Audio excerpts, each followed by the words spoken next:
Étienne Moreau était l'un des hommes les plus riches de France, mais toute sa fortune ne suffisait pas à sauver sa fille d'une maladie mystérieuse. Alors que les médecins affirmaient qu'elle n'avait plus aucune chance de s'en sortir, un garçon pauvre se présenta à l'hôpital et fit une demande choquante. Débranchez les appareils. Votre fille va sortir du coma. Ce qui se passa ensuite bouleversa tout l'hôpital. La vérité qui éclata détruisit des vies, mais en sauva d'autres à jamais. Le manoir des Moreau s'élevait majestueusement aux abords de Versailles avec ce mur blanc immaculé et ses immenses fenêtres reflétant le soleil de l'après-midi. Les jardins parfaitement entretenus s'étendaient sur plusieurs hectares agrémentés de fontaines en marbre et de rosiers embaumant l'air d'un parfum délicat. Mais derrière cette façade luxueuse, une tristesse profonde planait dans l'air. Anaïs Moreau, une fillette de 10 ans aux cheveux blonds comme les blés et aux yeux bleus comme le ciel, passait le plus clair de son temps confinée dans sa chambre à l'étage. Depuis l'âge de 5 ans, elle souffrait d'une maladie rare affectant son système immunitaire, la rendant faible, épuisée, incapable de vivre une enfance normale comme les autres enfants. « Bonjour, ma princesse », dit Étienne Moreau en entrant dans la chambre de sa fille. Homme d'affaires élégant de 45 ans, les tempes grisonnantes, le regard doux mais constamment inquiet, Étienne avait bâti un véritable empire dans l'industrie automobile française. Pourtant, il aurait donné chaque centime de sa fortune pour voir sa fille jouer en bonne santé dans le jardin. « Salut, papa », répondit Anaïs d'un sourire faible, tentant de se redresser dans son lit. « J'ai encore rêvé de maman. On courait ensemble dans le parc comme avant qu'elle tombe malade. » Le cœur d'Étienne se serra. Marie, la mère d'Anaïs, était morte d'un cancer alors que la petite n'avait que 6 ans. Depuis, il élevait sa fille seule jusqu'à ce qu'il se remarie avec Claire 2 ans plus tard. « Claire, monte avec ton petit déjeuner », dit-il en lui caressant les cheveux. « Et le docteur Philippe passera pour ta visite mensuelle. » Claire Dubois-Moreau apparut à la porte, portant un plateau en argent. Femme de 38 ans, blonde, toujours impeccablement coiffée, maquillée et habillée de marques de luxe, elle portait des bijoux hors de prix et affichait un sourire poli. Mais ses yeux, eux, ne souriaient jamais à Anaïs. Étienne l'avait rencontrée lors d'un gala et en 6 mois, elle l'avait épousée. « Bonjour, ma chérie », dit Claire d'un ton mielleux en posant le plateau sur la table de chevet. À 10 heures pile, comme chaque mois depuis 5 ans, le docteur Philippe Durand arriva. Homme de 42 ans, cheveux bruns, barbe soignée, il était médecin renommé et ami d'Étienne depuis leurs années à l'université. Considéré comme un membre de la famille, il portait toujours sa mallette en cuir noir et un sourire rassurant. « Alors, comment va notre petite guerrière aujourd'hui » demanda-t-il tendrement en saluant Anaïs. « Voyons un peu comment tu te portes. » Pendant que le médecin l'auscultait avec son stéthoscope, Anaïs regardait par la fenêtre. Le jardin semblait immense, splendide, mais elle n'y jouait presque jamais. Et quand cela arrivait, c'était seulement quelques minutes, toujours sous surveillance. Le moindre effort la vidait de toute son énergie. À l'autre bout de Paris, dans les rues bruyantes et animées du quartier de Belleville, Malik Diarra courait derrière un vieux ballon de cuir râpé. Le garçon, âgé de 11 ans, était mince, à la peau foncée et au regard vif marqué par la vie. Orphelin depuis l'âge de 7 ans, Malik vivait dans la rue, dormant tantôt dans des foyers, tantôt sous des ponts, son seul véritable compagnon ce vieux ballon trouvé dans une poubelle 2 ans plus tôt. Avec lui, il rêvait de devenir footballeur et d'oublier, ne serait-ce qu'un instant, la faim et le froid. « Et dégage d'ici, salaud !» cria le boulanger en le voyant passer devant sa boutique. « Tu fais fuir les clients. » Malik n'y prêta pas attention. Il en avait l'habitude. Il courut à travers les ruelles, évitant voitures et passant jusqu'à ce qu'il frappe le ballon un peu trop fort. Celui-ci s'envola et passa au-dessus d'un haut mur. « Oh non !» s'exclama Malik, s'arrêtant net devant le mur entourant la propriété des Moreau. « Je peux pas perdre mon ballon. » Le mur faisait plus de 3 mètres de haut, recouvert de lierre. Malik observa les environs et aperçut un vieil arbre aux branches étendues sur la propriété. Avec l'agilité d'un enfant des rues, il grimpa et sauta de l'autre côté. C'est alors qu'il découvrit le jardin qui le laissa sans voix. Un jardin féerique, des rosiers multicolores, une pelouse verte comme un tapis, des fontaines avec des poissons dorés nageant en cercle. Malik se crut transporté dans un conte de fées. Qui es-tu ? Demanda une voix douce et curieuse derrière lui. Surpris, Malik se retourna. Anaïs se tenait sur le seuil de la porte arrière. Elle portait une robe de chambre blanche et des chaussons roses. Mais c'est alors que frappa le plus Malik, ce fut à quel point elle paraissait pâle et frêle. Pardon d'être entré dans ton jardin, balbutia Malik en désignant le ballon près d'un parterre de tulipes. Je voulais juste récupérer mon ballon. Tu vis dans la rue ? Demanda Anaïs en s'approchant doucement, sans peur, seulement animée d'une sincère curiosité. Je vis là où je peux, répondit-il avec franchise. Mes parents sont morts il y a quelques années. Ma maman aussi est morte, murmura Anaïs. Je suis désolée pour les tiens. Leurs regards se croisèrent en silence. Deux enfants que tout opposait, l'une riche et malade, l'autre pauvre et robuste, mais unis par une même solitude. Je m'appelle Anaïs. Et toi, Malik ? Tu veux rester un peu, Malik ? Je ne vois jamais d'autres enfants ici. Je peux demander à la cuisinière de nous apporter des biscuits. Malik hésita. Il n'était pas habitué à la gentillesse, surtout venant des riches. Je vais pas te créer d'ennui. Bien sûr que non. Ce serait chouette d'avoir de la compagnie. À partir de ces 2 jours-là, Malik revint tous les jours. En fin d'après-midi, lorsque Claire était occupée avec ses cours de pilates et qu'Étienne n'était pas encore rentré, il escaladait le mur, retrouvait Anaïs dans le jardin et il parlait de tout. Anaïs lui offrait à manger, des sandwichs au jambon, des biscuits maison, des fruits frais et Malik lui racontait la vie dans les rues de Paris. Les artistes de rue, les marchands, les gens étonnants qu'il croisait. Pour Anaïs, isolée depuis toujours, c'était comme si Malik lui ouvrait les portes d'un monde inaccessible.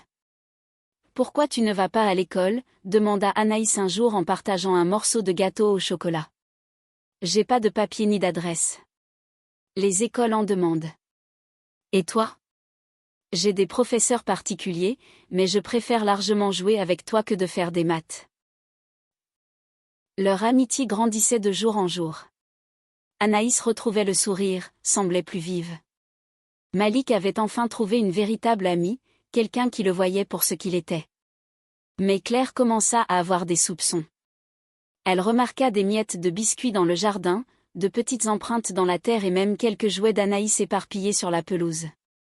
Un jour, cachée derrière un rideau, elle les surprit en train de jouer à chat dans les allées.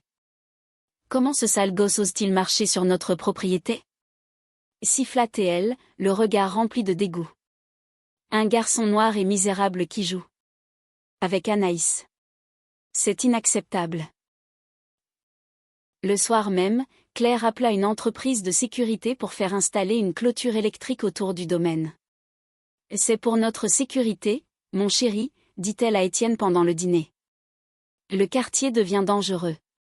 Il y a de plus en plus d'intrusions. Tu as sans doute raison, répondit Étienne, ignorant les véritables intentions de sa femme. Le lendemain, lorsque Malik tenta d'entrer, il reçut une violente décharge électrique en touchant le mur. Il tomba au sol, la main engourdie et douloureuse. Depuis sa fenêtre, Anaïs vit tout effondi en larmes. « Je reviendrai », cria Malik en s'éloignant, la main contre sa poitrine, fixant la fenêtre. « Je te le promets, je trouverai un moyen de revenir. » Anaïs lui fit un signe de la main, le cœur brisé. Elle savait qu'elle venait de perdre son seul véritable ami. 3 semaines s'étaient écoulées depuis que Malik avait été empêché de voir Anaïs et le changement chez la fillette était à la fois visible et alarmant.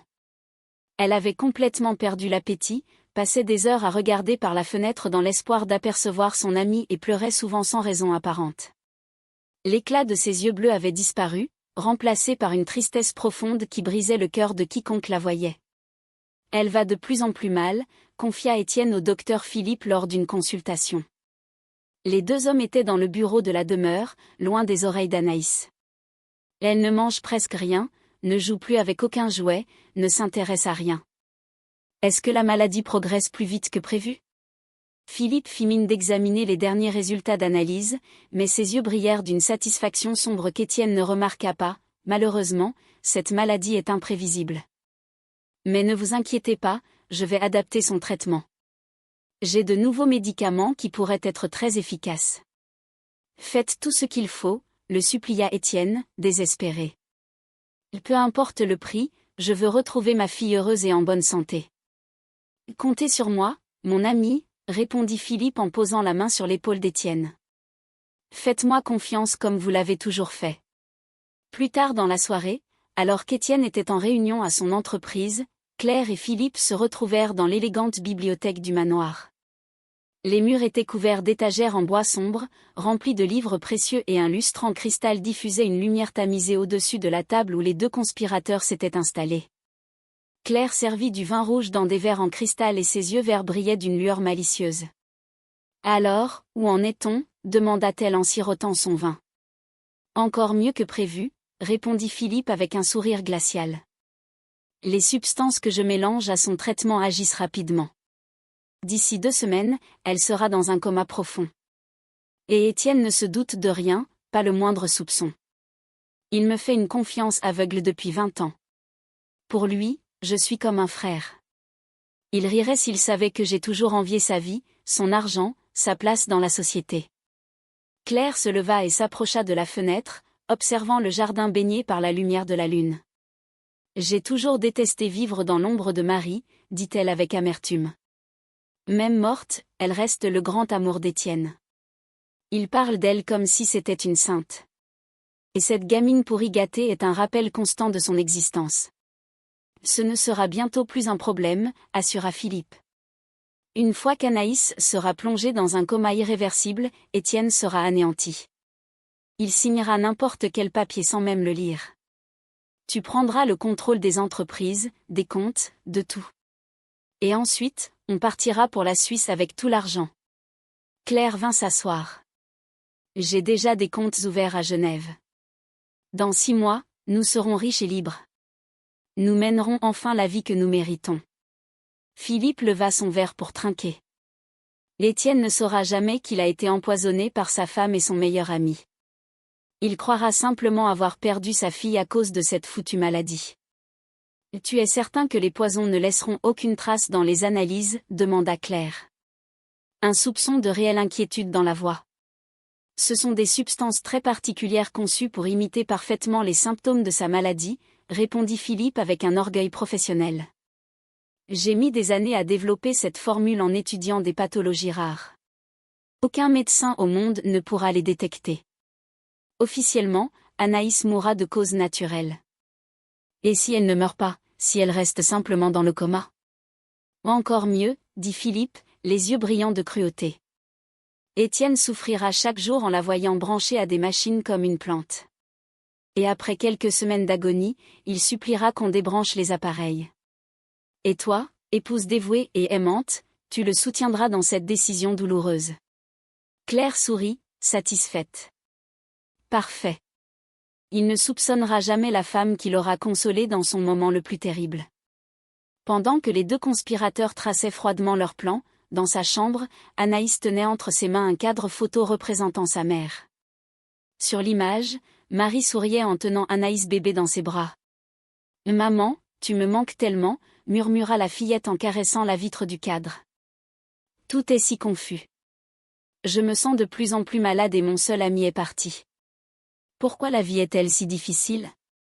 L'infirmière privée, Madame Rousseau, une femme d'une 60aine d'années qui s'occupait d'Anaïs depuis 2 ans, entra dans la chambre avec un plateau de médicaments. « C'est l'heure de la prise, ma chérie », dit-elle avec un sourire bienveillant. « Le docteur Philippe m'a dit que ce sont de nouveaux médicaments qui te feront beaucoup de bien. » Anaïs prit les comprimés, 3 pilules blanches et une gélule bleue, et les avala avec une gorgée d'eau. Elle ignorait que dans ces gélules apparemment inoffensives se trouvait un mélange mortel soigneusement élaboré par Philippe pour simuler l'aggravation de sa maladie. « Madame Rousseau » demanda Anaïs en lui prenant la main. « Vous croyez que je vais guérir un jour ? » « Mais bien sûr, mon enfant » répondit doucement l'infirmière sans savoir qu'elle participait involontairement à un crime atroce. « Le docteur Philippe est le meilleur médecin de Paris. S'il y a une chance de guérison, c'est lui qui la trouvera. » Dans les jours qui suivirent, l'état d'Anaïs se dégrada de façon spectaculaire. Elle avait du mal à rester éveillée. Sa respiration devenait irrégulière et elle ne parvenait plus à avaler que quelques cuillerées de soupe. « Papa » Je me sens bizarre, dit-elle d'une voix faible en serrant la main d'Étienne. J'ai l'impression de flotter comme si je ne contrôlais plus mon corps. Étienne était bouleversé. Il lui tenait la main glacée et sans force. Le docteur Philippe dit que c'est une phase critique de la maladie, expliqua-t-il, tentant de se montrer rassurant. Tu vas aller mieux très vite, ma princesse. Papa te le promet.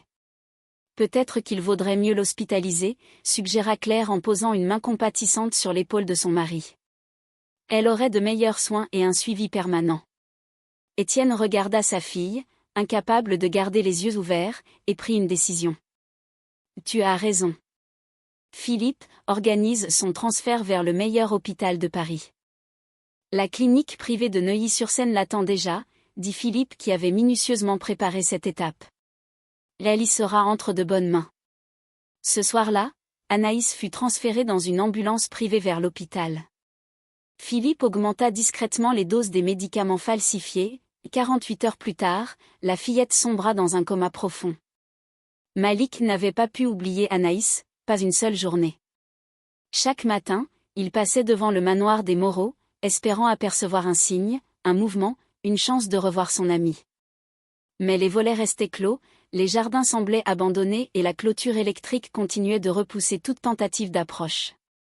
Où est-elle, se demandait-il sans cesse, une inquiétude pesante lui nouant la poitrine. Ce fut au cours d'une de ses promenades matinales que Malik remarqua quelque chose d'inhabituel. Claire et le docteur Philippe quittèrent le manoir ensemble, parlant à voix basse, l'air grave. Poussé par la curiosité et l'inquiétude, Malik décida de les suivre discrètement. Ils marchèrent jusqu'à un café chic de l'avenue de Versailles, s'installèrent dans un coin tranquille et commandèrent des expressos. Malik se cacha derrière un arbre du trottoir, assez proche pour capter des bribes de leur conversation. Le plan se déroule parfaitement, disait Claire en remuant le sucre dans sa tasse. Elle est tombée dans le coma hier soir. Étienne est complètement effondré, répondit Philippe, une satisfaction évidente dans la voix. Il signe tous les papiers de transfert de pouvoir que je lui mets sous le nez. Il ne lit même pas. Le cœur de Malik s'accéléra. Il parlait d'Anaïs. Son amie était dans le coma. Et quand est-ce qu'elle mourra, demanda Claire d'un ton glacial. Attendons encore quelques semaines. Étienne doit souffrir un peu plus, être psychologiquement brisé, expliqua Philippe.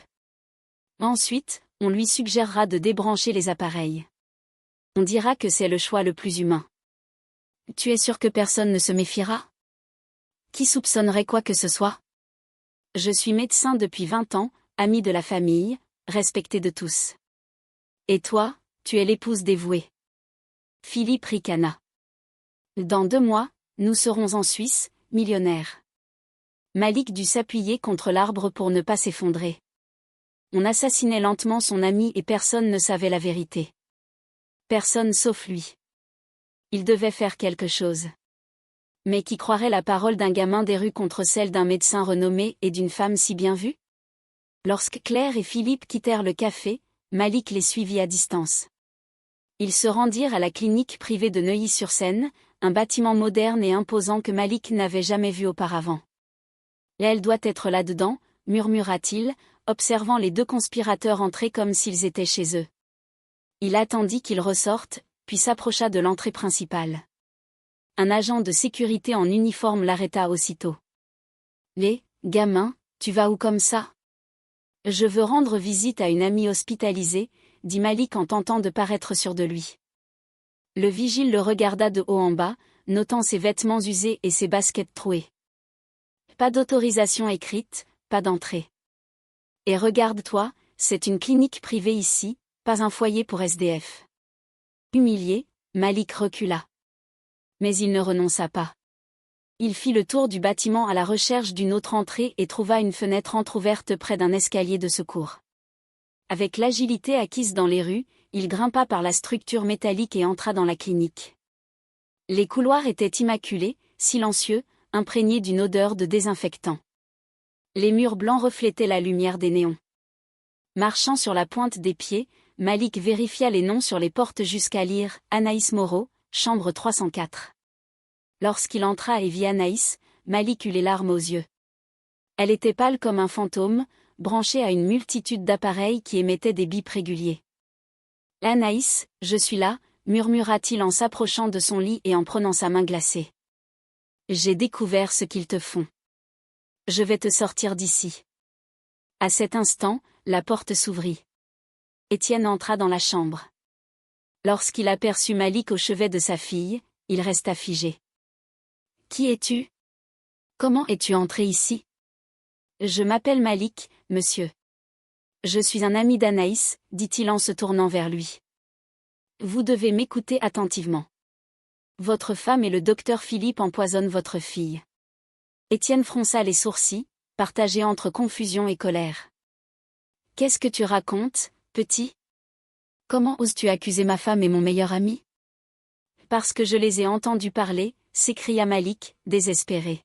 « Ils veulent qu'elle meure pour voler tout votre argent. Ils lui donnent du poison depuis des semaines. »« Tu es fou » hurla Étienne, le visage écarlate. « Sécurité, sécurité !» 2 agents de sécurité pénétrèrent précipitamment dans la chambre et saisirent Malik par les bras. « Et débranchez les machines, votre fille va sortir du coma » cria Malik en se débattant.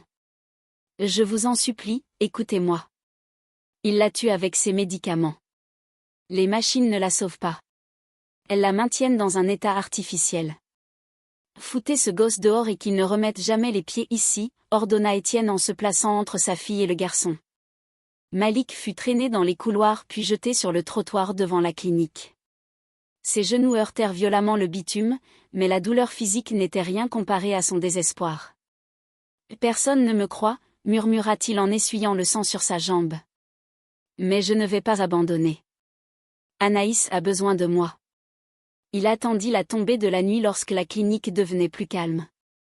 Il rentra par la même fenêtre mais cette fois alla directement à la chambre 304. Il prit une chaise, la coinça contre la porte et s'enferma dans la pièce avec son ami. « Pardon, Anaïs, dit-il en commençant à débrancher les appareils un à un. Mais je sais que ces tuyaux ne te guérissent pas, ils te maintiennent malade. » Les alarmes se déclenchèrent dès qu'il déconnecta le premier moniteur. À l'extérieur, il entendit des voix paniquées. « Le gamin fou est revenu » hurlait Claire. « Il va tuer la fille. »« Appelez la police immédiatement » criait Philippe. « Ce garçon est dangereux. » Étienne martelait la porte, affolé. « Petit, ouvre cette porte. Tu ne sais pas ce que tu fais. Tu vas tuer ma fille. »« Je sais exactement ce que je fais » répondit Malik en criant tout en débranchant les derniers appareils. « Je sauve mon ami de ces assassins. » Il retira le dernier tuyau et s'assit près d'Anaïs, prenant ses mains entre les siennes. « S'il te plaît, Anaïs, » murmura-t-il, des larmes roulant sur ses joues. « Réveille-toi, montre à ton père que j'ai raison. » « Malik » demanda une voix faible. « C'est bien toi ?» Malik baissa les yeux et vit les yeux bleus d'Anaïs s'ouvrir lentement, se fixant sur son visage. Le cœur du garçon explosa de joie. « Anaïs, tu es réveillée » s'écria-t-il en souriant à travers ses larmes. « Je savais que tu y arriverais. » La fillette tenta de se redresser, mais elle était encore très faible. Sa voix n'était qu'un souffle, mais elle était bel et bien consciente et lucide. « Où suis-je ? Pourquoi je me sens si faible et confuse ?» demanda-t-elle en regardant autour d'elle, découvrant la chambre inconnue. À ce moment-là, Étienne ouvrit la porte et se précipita vers le lit de sa fille. Lorsqu'il la vit éveillée, ses jambes faillirent céder sous l'émotion. « Anaïs, ma fille chérie !» pleura-t-il en l'enlaçant avec une infinie délicatesse. « Tu es revenu à moi, papa ? Que s'est-il passé ? Pourquoi suis-je à l'hôpital ? » demanda Anaïs, perdue mais visiblement plus lucide à chaque seconde passée sans les faux médicaments dans son organisme. Claire et Philippe entrèrent rapidement dans la chambre, leur visage exprimant un mélange de joie forcée et de panique réelle. « Quel miracle !» s'exclama Claire avec un sourire figé. « Notre petite fille est enfin réveillée. » « C'est extraordinaire, » dit Philippe en s'approchant avec une seringue à la main. « Mais je dois l'examiner immédiatement et lui administrer un léger sédatif. Après un coma, les rechutes sont fréquentes. » « Non » cria Malik en se plaçant entre Philippe et Anaïs, bras écartés. Ne le laissez pas faire, c'est lui qui l'empoisonne depuis des semaines. Écarte-toi, sale gamin, dit Philippe en tentant de le pousser, mais Malik s'accrocha au lit, refusant de bouger. Papa, je commence à me souvenir de choses étranges, dit Anaïs en serrant fort le bras de son père. Sa voix gagnait en force. Je me sentais toujours très mal après avoir pris les médicaments que le docteur Philippe me donnait. Et quand je sombrais presque dans le sommeil, j'entendais des voix murmurer. Étienne cessa de repousser Malik et regarda attentivement sa fille. Quelle voix, ma princesse ? La voix de Claire. Elle disait des choses sur de l'argent, sur comment tout serait bientôt à elle, dit Anaïs en fixant sa belle-mère. Et celle du docteur Philippe qui parlait des machines et du moment où tu serais trop faible pour te battre. Claire pâlit visiblement mais tenta de se ressaisir. Elle délire à cause du coma, dit-elle d'une voix tremblante. Les enfants inventent. Elle n'invente rien, dit Malik fermement. Je vous ai entendu parler dans un café de l'avenue de Versailles. Vous aviez tout prévu. Vous vouliez la tuer pour voler l'argent de son père ? Philippe tenta de quitter la pièce discrètement, mais Étienne le saisit brusquement par le bras. Philippe, regarde-moi dans les yeux, dit-il d'une voix froide et tranchante. Toi, mon ami depuis 20 ans, le parrain de mon mariage avec Marie, celui qui a tenu Anaïs dans ses bras à sa naissance, regarde-moi et dis-moi la vérité. As-tu fait quelque chose à ma fille ? Le médecin détourna le regard. Étienne, je peux tout expliquer. Ce n'est pas ce que tu crois. Expliquer quoi ? Rugit Étienne. Que tu as empoisonné ma fille, que tu as conspiré avec ma femme pour me dépouiller ? Claire tenta à son tour de rejoindre la porte, mais Malik lui barra le passage. Il n'est ni fou ni dangereux, dit Anaïs avec une voix de plus en plus assurée en désignant Malik. C'est mon meilleur ami. Il me réconfortait quand j'étais triste et jouait avec moi dans le jardin. Quand plus personne ne faisait attention à moi, jamais il ne me ferait de mal. C'est donc pour ça que tu as fait installer la clôture électrique, dit Étienne en se tournant lentement vers Claire, l'évidence le frappant de plein fouet. Ce n'était pas pour nous protéger des voleurs, c'était pour empêcher le seul garçon capable de découvrir ce que vous faisiez à ma fille d'approcher. Et Étienne, mon amour, tenta Claire avec sa voix la plus douce. Tu ne vas quand même pas croire une enfant sortie du coma et un petit voleur des rues. Non. Tu as raison, répondit-il froidement en attrapant le téléphone de la chambre. Je ne vais pas vous croire.